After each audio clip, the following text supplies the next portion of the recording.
Can't even begin to tell you.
I can't even begin to tell you how dangerous this act is.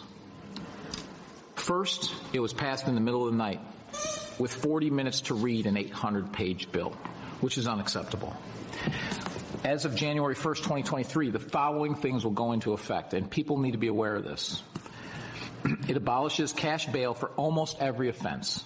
This includes, but isn't limited to, kidnapping, armed robbery, second-degree murder, drug-induced homicide, aggravated DUI, threatening a public official, and aggravated fleeing and eluding. Offenders released on electronic monitoring have to be in violation for 48 hours before law enforcement can act. They could almost drive to Alaska before we can even look for them. It denies victims their constitutional rights. And keep this in mind, businesses and homeowners. Officers will no longer be able to remove trespassers from your residence or your businesses. Someone could decide to live in your shed, and all we can do is give them a ticket. You have to decide what level of force is required to remove them and whether or not it's legal. This is a massive threat to the residents of Orland Park, Cook County, and Illinois. I want to remind voters that several elected officials that will be on the ballot in Orland Park voted for this abomination. Senator Michael Hastings, Senator Emil Jones, and Representative Justin Slaughter all voted to put criminals ahead of the safety of law-abiding citizens and police. In particular, Senator Hastings, who personally told me that that he had a family and that this bill was horrible and there was no way he would vote for it. An outright lie that, in my opinion, disqualifies him to hold his office. I will gladly cast my vote for this resolution and demand the repeal of the Orwellian-named SafeT Act. I can't even begin to tell you how dangerous this act is. First, it was passed in the middle of the night with 40 minutes to read.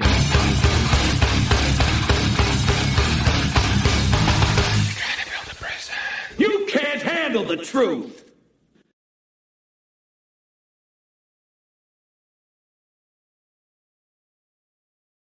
It's a new day, a new chapter. The healing starts now.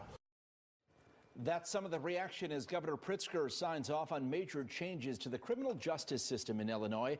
And many in law enforcement, they're not happy about it. Good afternoon. Thanks for joining us. I'm Ben Bradley. And I'm Lourdes Duarte. We begin with our top story here tonight. Illinois will become the first state in the nation to eliminate pretrial cash bail. That's just one part of this massive 700-page law that Governor Pritzker put his signature on this afternoon. Our political reporter, Tamon Bradley, joins us with the story.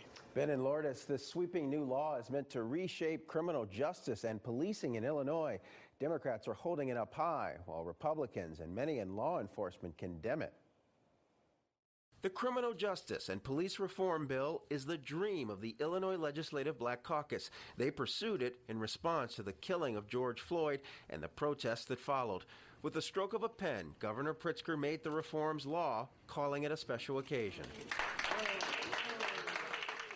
One that remarks a transformative step forward in Illinois' effort to lead the country in dismantling systemic racism. It's February, and we're celebrating Black History Month. Black history is about monumental moments and movements that serve as catalysts for change. Today is both. The centerpiece of the massive law, ending cash bail. Almost everyone would be released from jail while awaiting trial unless a judge decides otherwise. The reforms also provide more rights for people accused of crimes and victims. People in police custody will be allowed to make 3 phone calls, while barriers are removed to help more people access the state's Victims' Compensation Program. The police reforms are the most controversial measures. The legislation increases certification for officers, allows for complaints to be submitted anonymously, and mandates the use of body cameras. Officers would be held responsible for turning the body cam on. But there is a concern that this bill establishes a new criminal penalty for police officers who do not use their body cameras when they're required to by law. I believe that this bill actually makes us, as a state, the public, less safe. In a statement, House Republican leader Jim Durkin said the governor's support of House Bill 3653 is an insult to our first responders, law enforcement, and law-abiding citizens of Illinois who want to live free of violence and destruction from the criminal element. It's clear that Governor Pritzker does not understand this bill and what it means to our criminal justice system. Illinois and its citizens will not be safer because of this bill. But the governor says the law, which provides funding for police training, will in fact make Illinois safer. Opponents of this law don't want any change, don't believe there is injustice in the system, and are preying upon fear of change to lie and fearmonger in defense of the status quo. The reforms were backed by Attorney General Kwame Raoul and Cook County State's Attorney Kim Foxx, both Democrats. Lawmakers at today's signing admitted some aspects of the law will need to be cleaned up with future legislation. That's perhaps an acknowledgement that this was a pretty big piece of legislation to pass and get 100% right in the waning hours of the lame duck session. Lourdes and Ben. There's a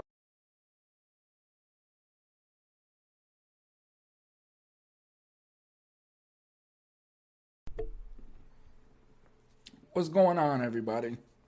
First and foremost, welcome back. This is the Thomas FreeMe TV and podcast show.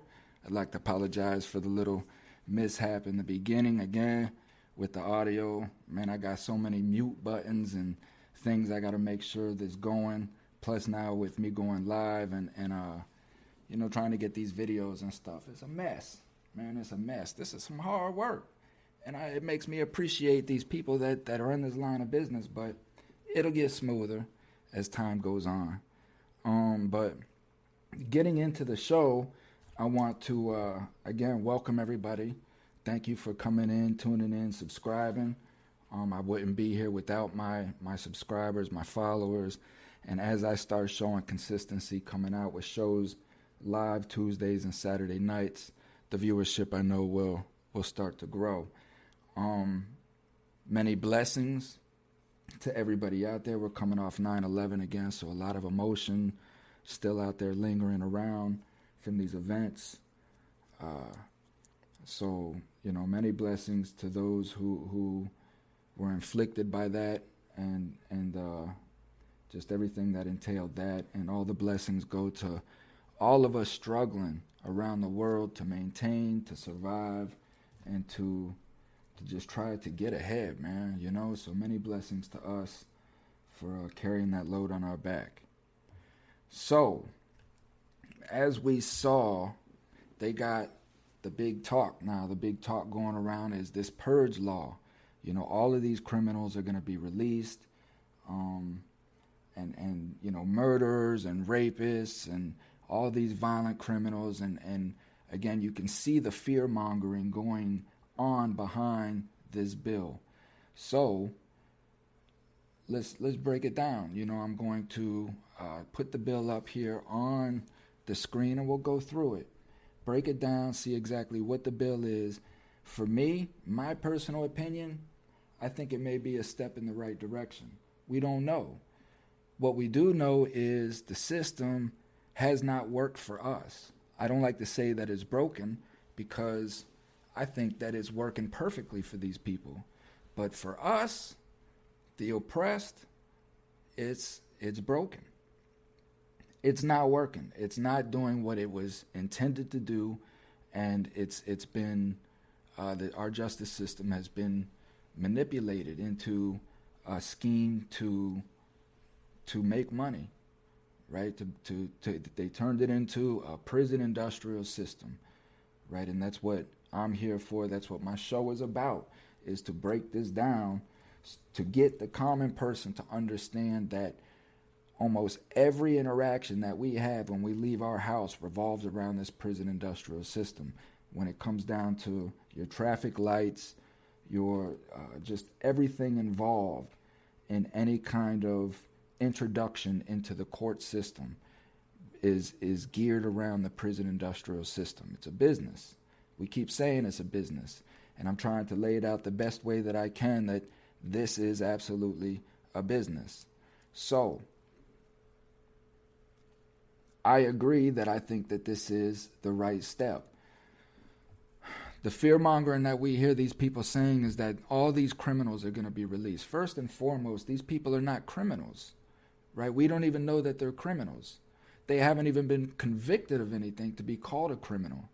And this is the mindset that we, the people, have been put in, is that as soon as these people, the police, the government, label somebody as a criminal by arresting this person, essentially, they don't even have to take them to trial. All they have to do is arrest them. This person is automatically labeled a criminal. And that's just not constitutional. It violates our rights tremendously. It puts fear into us. And it's just not how it's supposed to be. It's just not supposed to be that way, right? So with that being said, something has to change. I keep harping this. I keep screaming this, that something has to change. We have to try something new. When you sit down and you look at the statistics are not in our favor. This stuff is tearing our communities apart. It's breaking our homes apart. It's creating a multitude of single-family homes, and then adding the stress and pressure on which individual that is trying to maintain that single-family home to keep a relationship with this incarcerated person, which is very, very expensive. Like, where does all of this money go? Where does this money go? So change has to occur. Change has to start. And I applaud that governor. Don't even know who you are, but I applaud you for this step, man. That takes a lot of gall and guts to take such an egregious step towards criminal justice reform. Now, is it good? Is it bad? This is what we're going to go through. So what I have up here, see if I can get this with no problems. There we go. Now what I have up here is exactly what it is that is coming into effect on 2023, January. Now we're going to, this thing is long, like they say, it's 800 pages. Now I don't trust anything that's a bill that is 800 pages, right? I don't understand why these things have to be so extensive, but this is why we put these people in place, you know, and we trust them. So the 2021 Illinois Safety, Accountability, Fairness, and Equity Today, acronym SafeT Act, enacts extensive reform impacting many areas of the criminal justice system, including pre-arrest diversion, policing, pretrial, sentencing, and corrections. The Illinois Criminal Justice Information Authority is tasked with implementing several of the Act's provisions. These areas of the Act include policing pretrial and deaths in custody, as well as leading and serving on task force. This article highlights areas of the Act, details of the ICJIA's role in legislation, and shares ICJIA research related to the Act's provisions.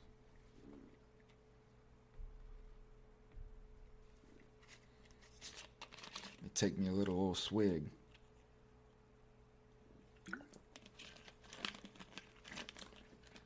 Now, I don't know where this Purge Law is coming from. Again, it's media creating these catchphrases, these cliches. Let me put me up here so you guys can see me. Putting these catchphrases out there to scare people, right? Anytime that these people want to sway the public in a certain direction, they use fear-mongering, and they use the media to do that, right? So they get these catchphrases, these cliches that intimidate and scare people. And this is what they're doing. I mean, we're witnessing this. I hope the American people, we the people, witness what is going on and how they manipulate our mindset into thinking and swaying into one direction. And look at the emotion that is causing amongst the people, amongst social media. Like, people are going nuts. People think that these people are going to be released from jail and just run amok, because that is what the media is portraying them to be. Again, this is why, my show and shows like mine are so important, and also why I condemn these other quote-unquote convict channels that only want to portray violence in prison. Because one, prisons aren't as violent as they portray them to be. But more importantly, it continues the stigma, right? The stigma of what these big corporations and big media moguls have put into our mind, into thinking what criminals are, or the convict, or whatever. So let's go through some of this here. Summary of the SafeT Act. The SafeT Act is extensive, incorporating many aspects of the criminal justice system and crime victim support. The Act covers 3 areas of criminal justice reform: policing, pretrial, and corrections, jails and prisons. Described in the list below, due to the scope and breadth of the Act, these lists are not detailed and may not be exhaustive. Please reference the full Act for specifics and exact language. The asterisks indicate areas in which the ICJIA has a role. Now, what I'll do for you guys, I'll put the link up here. I think I have it right here. Let me see. I'll put the link here in the chat.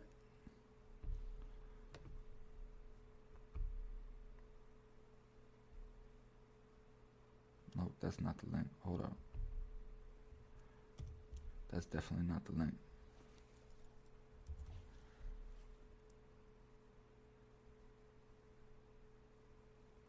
All right.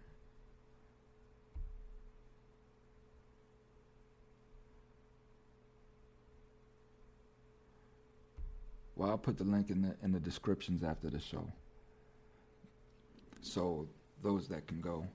But the link is right up. Well, you can Google it. You can find it. You people know what you're doing. So anyway, but go through it, read the whole thing, and understand. Again, that's what the importance is not reacting on what we hear, but making critical, sound decisions on what we know. And the only way that we can know is to go to the source. Go through and take some time and read and understand what it is before we go and make a decision. Remember, it's election time. These people are on TV playing their part, trying to get votes, trying to sway people. This is exactly what it is that they're on TV trying to do during the voting season.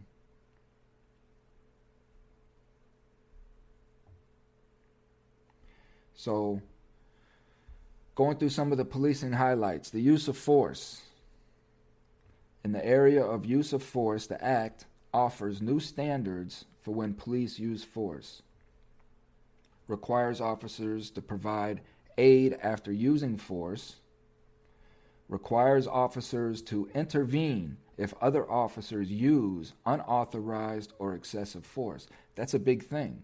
Again, we're trying to attack this blue line, right? This gang mentality that police have formed within their organization, So it's attacking that as well, breaking that up, and having officers that are going to uphold the law no matter where they see it being broke at.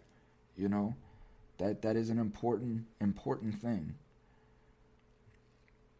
Prohibits police access to any military equipment surplus program or purchasing specific types of equipment. Again, another big step towards the originality of our Constitution, right?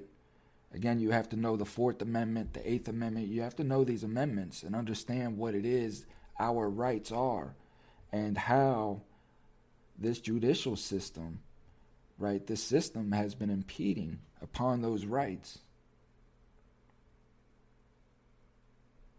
Requires publishing of any purchase, request, or receipt of equipment through any military purchasing program.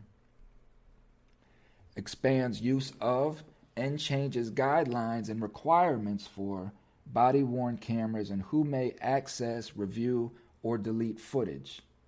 Expands officer training on topics including crisis intervention, de-escalation, use of force, high-risk traffic stops, implicit bias, racial, and ethnic sensitivity training, and emergency response.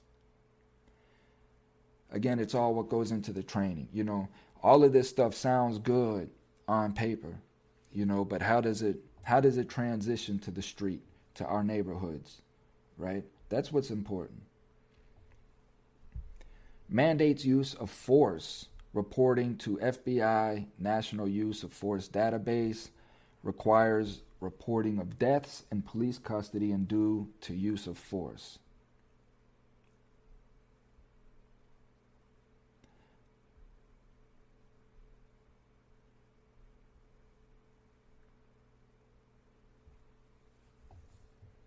Allows the Attorney General to investigate, initiate civil lawsuits, and enforce settlements against police agencies that have a pattern of depriving individuals of their rights. Amen. Amen. And again, this is what I stand firm with, is holding these people accountable. These people have destroyed human beings' lives, right? And a lot of it has been for personal greed and personal gain. And these people should be held accountable. You know, people that have been incarcerated for most of their life. You know, Marvin Cotton, Larry Darnell Smith, you know, Temujin Kinsu, if we can find him innocent and get him out. James Griffin, you know, the corruption that goes on in his case out there in Kansas, the racial biasness. Again, you know, what does black sound like? You know, and then John Merritt here in Florida. These people's lives have been destroyed by corrupt individuals. And yeah, okay, true enough. Oh yeah, you're free, you're innocent. Now you can go on with your life. But yet these people that have destroyed their lives, like, how does somebody sit there with that monkey on their back? You know what I mean? So you're not truly free and you're not truly innocent, because the person that hurt you, the person that altered your life, felt no repercussions, right? That's the big key. If we're going to exonerate people and allow them to truly, like, we're sorry that this happened to you, then we have to be able to go at the people who did this to them, just as a prosecutor would come at me if I'd done something to somebody, right? So that is a big, big issue, man. That's a big, big issue. We have to start applying, we the people, the community has to start applying pressure to these prosecutors, these corrupt detectives, right, that manipulate evidence and do things to create stories of convictions. That is what Illinois is trying to do. I applaud them for that, man, for being bold enough to take the first step. They need it. Create stricter body camera regulations and a Class 3 felony for clear and willful attempts to obstruct justice. Allows for investigation of anonymous complaints against officers. Bans the destruction of police misconduct records. Okay. Allows complaint filings against police officers without sworn affidavits or other legal documentation. You see what they're trying to do? Do you see what they're trying to do? The police have formed gangs, man. These people are gang members. They're gang bangers. And they're police officers and I'm not talking about gang bangers that come into the police. I'm talking about this blue line. The uniform itself is a gang. When you become a cop, you have to make that decision. And in some of these areas, it's just like going to prison. It's just like going into prison.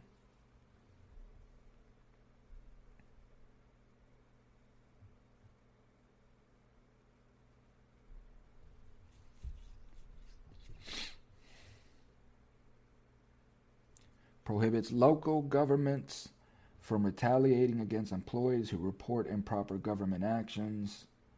Again, they're trying to rip the blanket, trying to rip the veil of comfort,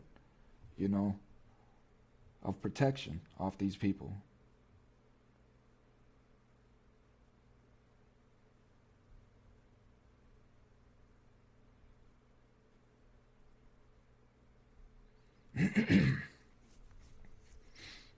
Adds reporting of officer dispatch to mental health crisis or incidents. Makes residency requirements a subject of collective bargaining for cities with population over 100,000. Requires officers to issue a citation rather than arrest for certain low-level offenses.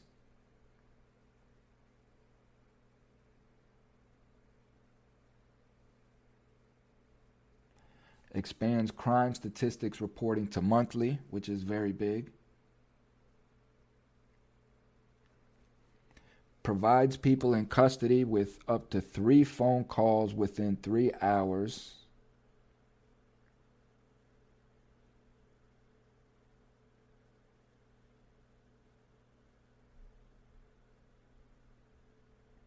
Amends police pre-arrest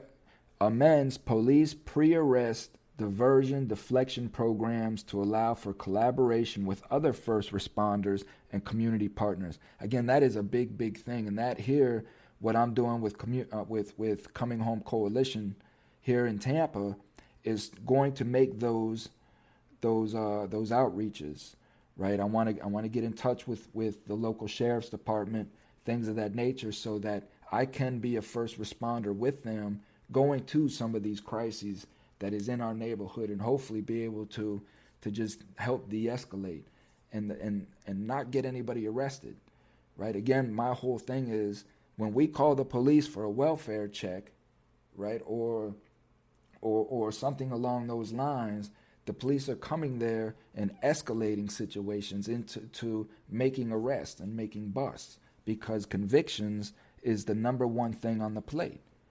This is, again, what Illinois is trying to alter, right? Because what else has been working? Nothing else has been working. We have to try something new.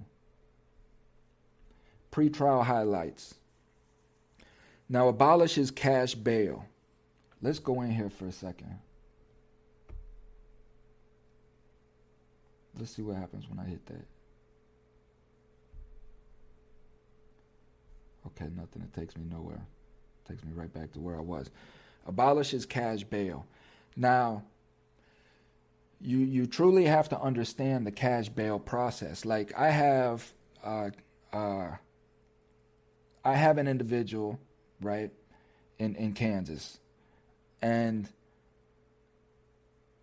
he was at the wrong place at the wrong time. Okay, he was in the wrong place at the wrong time. A robbery occurred while he was on premises, and he ultimately was arrested for this robbery as well, okay? And this is a man, 30 years old, worked his whole life, never been in trouble, never been arrested, and they give this man a $100,000 bond for a simple robbery case, just a robbery, a $100,000 bond. So in our Constitution, it states that we have the ability to be able to bond out, and that bond has to be reasonable. The bond is there as a way for us to get out so that we can properly defend ourselves. See, the longer that we sit in jail, there's no access. We have no access. The lawyers never come to us. We sit there and we call the lawyers over and over and over again for weeks. Again, this individual he's been in since August 16th and has not even had a conversation with anybody. And it's going on almost a month now, right? Confused, scared, has already been hurt, has no idea what's going on. Nobody's contacted him. Nobody's reached him. This is what's going on all over America, and it's completely unconstitutional and violates our rights as American citizens. It's kidnapping. These people are taking us and holding us hostage to see if that they can build a case against us. This is what happens. This is what is going on. When they realize that they cannot build a case against us, then they'll let us go. On some counts, some of these prosecutors and their ties with detectives and relationships that they have with them, they will create scenarios and they will charge people to get convictions. If these people have no alibis or cannot properly defend themselves, these prosecutors, these detectives, these lead detectives and agents will go find people who will gladly snitch and make up stories to convict these people for convictions. That is what happens, America. So getting rid of the cash bail is going to change the whole scope of a lot of stuff, because now there's no incentive there, right? All of this is part of the prison industrial system. It's a rotation. It's a rotation of money. It's what can I say, man? I mean, I truly applaud Illinois for this step. Really for this step. Prevents the results of risk assessment from being the sole basis for a detention decision and informs the accused persons of the tool.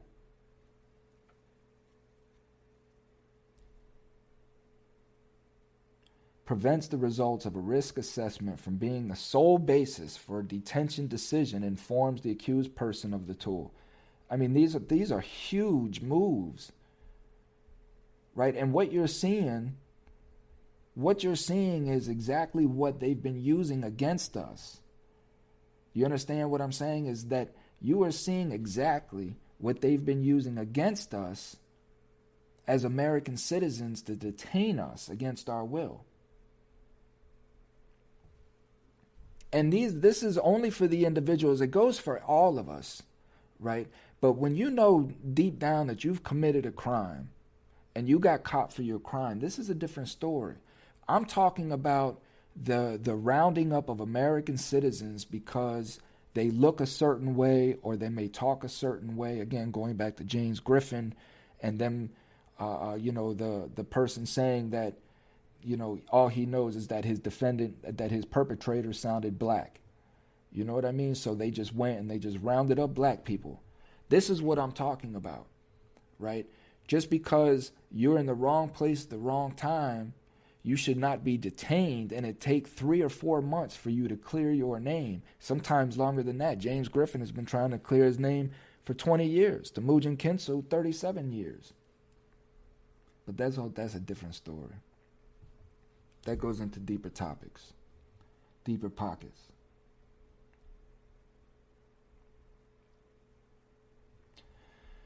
Establishes a pretrial practices data oversight board to oversee data collection and analysis. Establishes the domestic violence pretrial practices working group. Adds notifications of pretrial hearing to crime victims. Changes the offense class for violations of conditions of pretrial release. Changes pretrial release procedures, including release on own recognizance, warrant alternatives, and conditions of release, including electric monitoring and home confinement revocation, modification, and sanctions. May revoke pretrial release under certain circumstances. So even though that they're being released, what they're probably not telling you is a lot of these people are probably going to be on monitors. I knew coming out that these new GPS monitors and all that, again, it's another contract with a big corporation that makes GPS devices, solely for government issue, and it's again part of the prison industrial system. But I understand, and that is some of the repercussions of committing a crime. For those that commit the crime, again, it's being in the wrong place at the wrong time.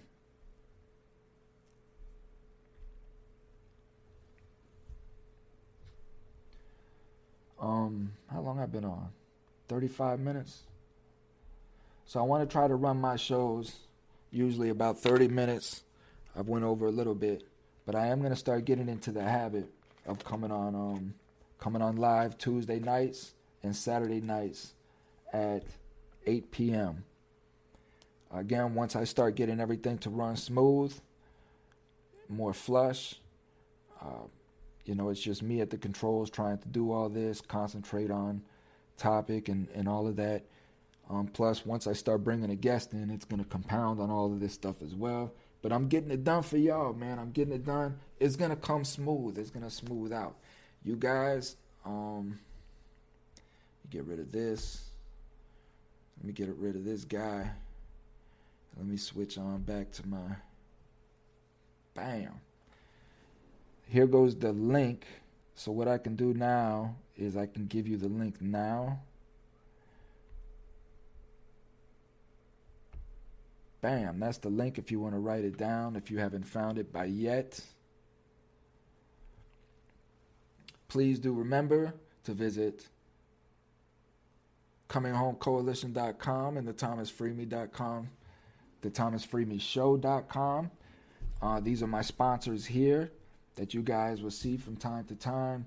All these sponsors are on ComingHomeCoalition.com. So if you see one, and I do recommend you check them out, but if you see one that you want to connect with, interested in seeing what they are, just go to ComingHomeCoalition.com, scroll all the way down to the bottom, hit the whichever one that you like, and the link will take you to where you need to be at. If you like shopping, please, sure, why not? Bam, there she goes right there. Check her out. Go to www.cominghomecoalition.com, scroll all the way to the bottom, find that link right there. It'll take you to where you need to be at.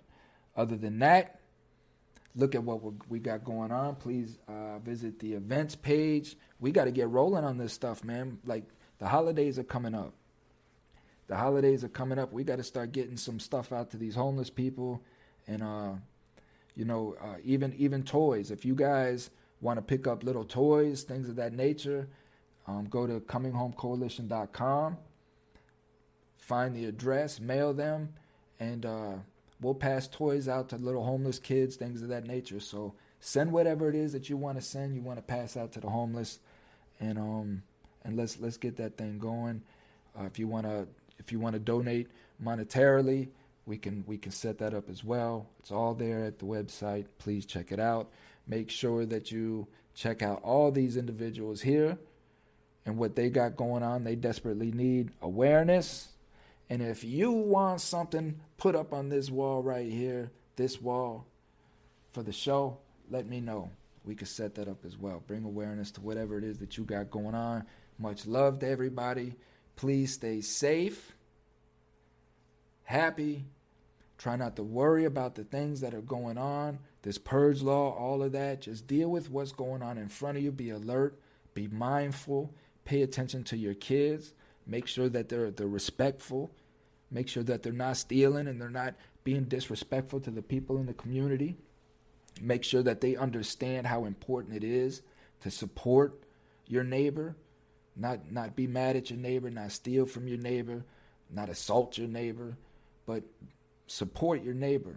It's time that we start getting together and building each other up, man. That's what it's about. So Illinois is making a drastic move towards that, and us in the community, we got to do our part. We have to do our part. When we see that our legislators are making a move to try to correct things, we have to do our part.